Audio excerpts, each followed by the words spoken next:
Sveiki sugrįžę į mano YouTube kanalą, bei sveiki tie, kas esate pirmą sykį, malonu jūs matyti. Kviečiu prisijungti prie mano kanalo narių, bei taip gauti daugiau video iš karto, bei taip pat padėti mano kanalui augti. Tai tikrai kviečiu prisijungti. O šiandien aš pagalvojau, kad šeštadienį vyks Eurovizijos finalas ir dauguma mūsų jį žiūrės dėl to, kad man patinka Eurovizija. Eurovizija yra mūsų kraujyje, nes žiūrim nuo vaikystės ir panašiai. Ir pagalvojau, kad iš tikrųjų pati irgi nežinau tiek daug faktų apie Euroviziją, kiek norėčiau žinoti, nes atrodo norėtų sužinoti ir pradžiai, ir kokį skirtumą padarė tas Eurovizijos konkursas. Ir gal bus dar įdomiau žiūrėti Euroviziją, kai žinosi tam tikrus faktus, kuriuo anksčiau nežinojai, ir jūs taip pat. Tai manau ir pradedam. Be to, šitą video filmuoju ketvirtadienį. Dar neįvyko antras pusfinalis ir aš nežinau, ar Lietuva pateko į finalą ar ne. Ir dabar aš padarysiu video savo spėjimą, ar pateko ar nepateko. Ir nežinau kodėl, bet mano širdis sako, kad jie pateks. Nors žiauriai bijau, kad nepateks, nes labai nustebino pirmo pusfinalio balsavimas. Bet kažkaip nuojauta sako, kad pateks. Tai palieku savo spėjimą, kad pateks jį į finalą, bet jūs, kai jau žiūrėsite penktadienį, žinosite teisybę. Tai pažiūrėsim, ar aš pataikiau ar ne, bet aš kažkodėl giliai, nors ir labai bijau dėl to balsavimo gale ir visa kita, bet kažkodėl manau, kad jie pateks. Tai pažiūrėsim, ar pataikiau. Tai bus įdomu ir jų pačiai, nes darau tokį spėjimą. Žiūrėsim, ar pataikiau. Gerai, Lietuva rodo. Prašau, Lietuva. Prašau, Lietuva. Prašau.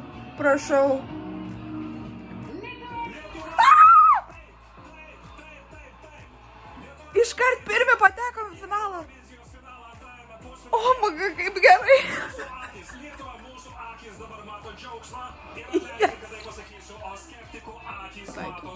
Tai dabar ir pradedam sužinoti tuos faktus apie Euroviziją, kurių gal kai kurie nežinojo. Tai kaip žinom, šiais metais Eurovizija vyksta Šveicarijoje. Ir pirmas faktas apie Euroviziją ir jos pradžią yra tas, kad Eurovizija pradėta 1956 metais Šveicarijoje. Tai šiais metais žiūrime Euroviziją Šveicarijoje ir Eurovizija iš vis prasidėjo Šveicarijoje. Ir pirmas konkursas įvyko Lugane, dalyvavo vos 7 šalis, tikslas buvo suvienyti Europą po antrojo pasaulinio karo. Tai labai graži pradžia viso, kaip sakant, viso šito konkurso ir faina kažkaip skaityti, kad tas konkursas prasidėjo dėl to, kad labiau norėjom taikos. Tai faina. Nors kartais dabar tas Eurovizijos konkursas būna kaip tik kai kurias šalis vieną su kita kiršina, bet esmė buvo netokia. Bet to atsiprašau, kad žiūri šitą pusę, aš tiesiog atmintinai tiek neįsiminčiau informacijos nekaip, tai dėl to pasižiūriu. Ir toliau einam į antrą faktą, tai kad įkvėpta Sanremo muzikos festivalio, Italijos Sanremo festivalis nuo 1951 metų tapo modeliu Eurovizijai. Tai įdomu, nesu girdėjus apie tokį muzikos festivalį, bet matyt pasiėmė, kaip sakant, idėją iš jo. Ir pirmą konkursą laimėjo Šveicarija su daina Refrain.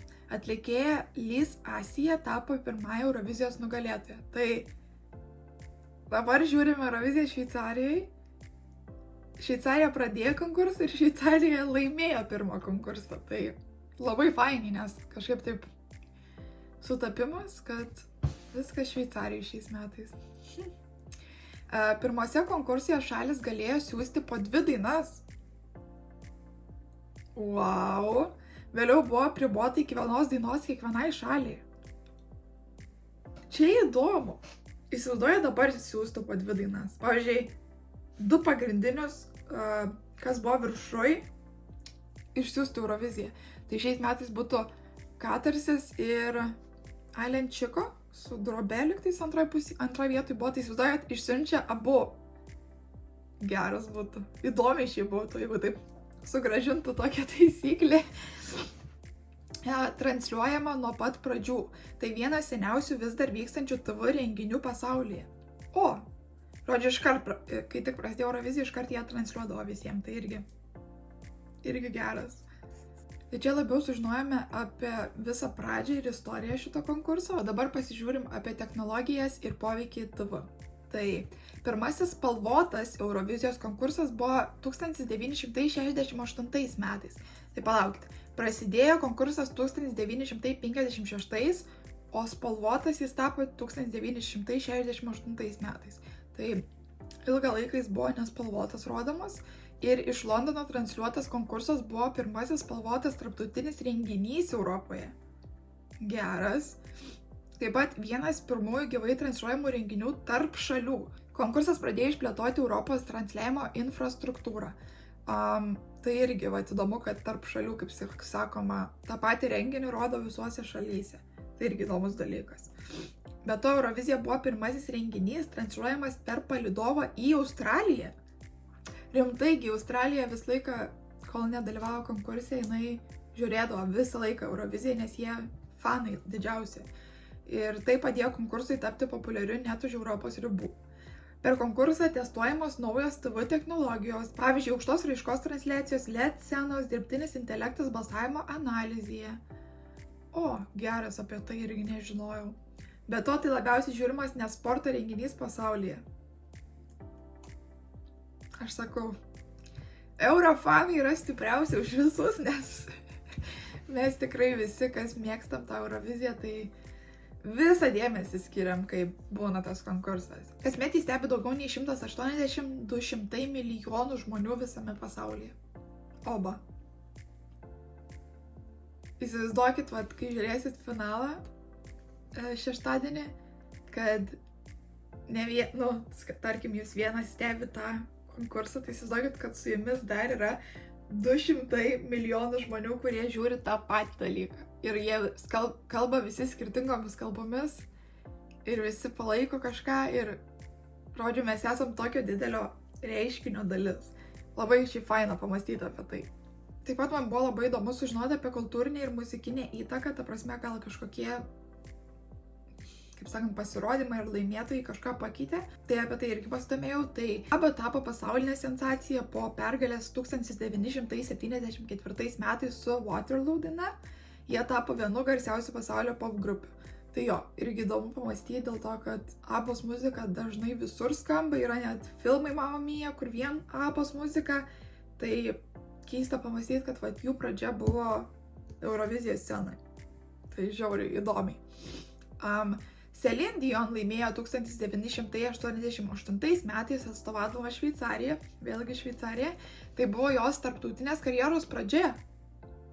Eurovizija tapo LGBT bendruomenės simboliu. Konkursas garsėja įtraukdami Dana International 1998 metais, Conchita Wurst 2014 metais tapo svarbiais LGBT atstovais scenoje. Tai jo, šiaip tikrai dėl to gan faina, nes jau tokiais senais metais, kaip 1998, ta Dana International, jinai buvo translytė, man atrodo, jeigu neklystu. Tai įdomu, kad jau nuo taip senai mes Eurovizijai turim tą tokį toleranciją ir kad mes visi galim sueiti. Konkursas prasidėjo, kad šiaip po karo visus suartinti, bet toliau su metais jisai šiaip padeda ir kitokios dalykus, kaip sakant, parodyti pasauliui ir priimti, tai man irgi kažkaip cool dėl to. Kai kurios dainos tapo tarptautiniais hitais, pavyzdžiui, Euphoria Loreen tapo šokių muzikos himnų visoje Europoje. Jo, ta prasme, tiek dainų yra iš Eurovizijos, kai pagalvoji, kad kartais net pamiršti, nes tikrai būna kartais pagalvoji apie kokią nors dainą, arba kažkur užgroja daina kokią nors ir galvoji, čia kažkoks atlikėjas, ir vėliau prisimeni, kad ne, ta daina Eurovizijai suskambėjo pirmą kartą, tai būna kartais toks, kad nes pamiršti tikrai kartais, nes yra tokių legendinių dainų Eurovizijos, kad wow. Taip pat Eurovizija formuoja muzikos tendencijas, tai daugelis šalių eksperimentuoja su elektronika, etniniu skambesiu ir naujomis kalbomis, tai irgi žiauriai įdomiai, kaip ir dabar.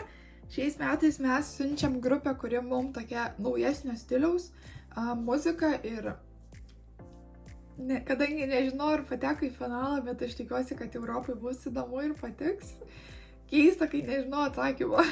Taip pat norėjau sužinoti apie politinius ir socialinius poveikius, kuriuos padarė Eurovizija. Tai Eurovizija draudžiama atviros politinės žinutės, bet šalis vis tiek kartais siunčia dainas su paslėpta politinė potekstė, pavyzdžiui, Ukraina 2016 metais su daina apie Krymą. Tai jo, tas irgi yra įdomu, kad šiaip yra neleidžiama, bet kaip pamastai dažnai būna, kad vis tiek dainuose, dainų žodžiuose yra paslėptos žinutės. Tai taip, kartais patys savo taisyklės laužo, nemeluokim, tikrai laužo, bet, matyt, taip geriau, gal nežinau. Taip pat kai kurios šalis boikotuoja dėl politikos, pavyzdžiui, Armėnija ir Azerbaidžanas dažnai nedalyvauja kartu dėl konfliktų. Tai jo, ir šiaip yra daug šalių, kurios nebedalyvauja Eurovizijai, kas liūdna, nes tikrai patikda, pavyzdžiui, Turkija yra viena iš tų šalių, aš žiauriai mėgdavau Turkijos atstovus, tikrai klausydavau jų dainų ir gaila, kad jie nebedalyvauja Eurovizijai. Eurovizija tampa minkštosios galios įrankiu, tai šalis naudoja ją savo kultūrai pristatyti ar įvaizdžiui gerinti. Tai jo irgi įdomiai, bet pavyzdžiui gali kokį nors pasirodymą padaryti tokį įdomų, kad žmonės gal net susidomės aplankyti tą šalį. Žinot, gali kažkaip pristatyti savo šalį labai cool ir ta žmonės galvos, reiktų nuvažiuoti tą šalį. Taip pat Ukrainos pergalė 2016 metais bei 2022 turėjo politinį rezonansą, tai sustiprino solidarumą Europoje su Ukraina.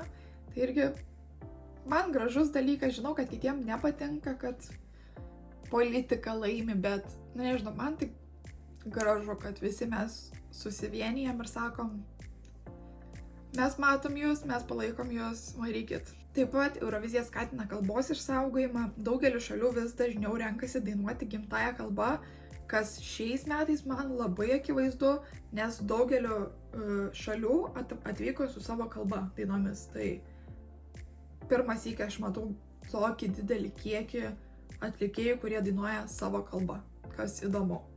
Ir paskutinis dalykas, apie kurį aš susidomėjau, tai yra dalyviai, rekordai ir keistenybės apie tai, tai dabar ir sužinokime.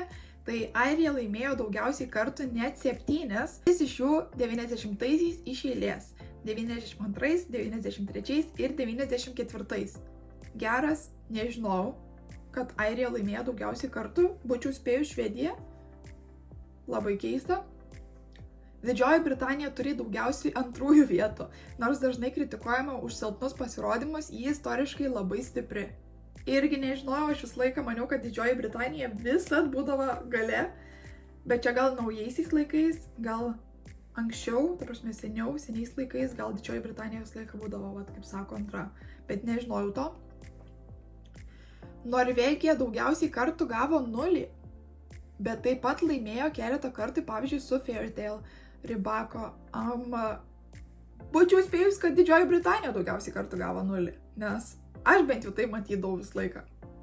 Bet vėlgi, turbūt šneka apie senesnius laikus. Australija buvo pakviesta vienam kartui, bet dabar dalyvauja nuolat. Ta žiauriai juokinga, nes pakvietė, sako, atvarykit vieną kartą, kadangi taip mus palaikote, bet žodžiu, žiūrovų populiarumui jie dabar tapo nuolatinio konkursos dalimi. Žodžiu, žiūrovai sako, visai fun, paliekam Australiją. Tai irgi geras, tu prasme. Man tai patinka, kad mes Australiją pridėjom. Nes tu prasme, vėlgi, pradėkime nuo pradžios, dėl ko Eurovizija prasidėjo, kad vienyti visus. Tai va, mes dabar turim Australiją savo tokią kaip friend, draugelę. Tai kodėlgi ne? Kai kurios šalis niekada nepateko į finalą, tai Slovakija ar Monakas dėl mažo palaikymo ar mažo biudžeto. Geras. Monakas, jo, taip mažiau girdėta, bet Slovakija atrodo, kad niekad nepateko, keisto. Kai kurie pasirodymai buvo itin ekstravagantiškai. Pavyzdžiui, Suomijos lordis su siaubo kaukėmis 2006 ir vištos kostiumas 2018 Izraelis. Aš manau, buvo ir dar ekstravagantiškesnių kostiumų ir pasirodymų tikrai pamenu, kad buvo. Ir viena praeitais metais ta Bambi atlikėja, jos pasirodymas buvo toks kaip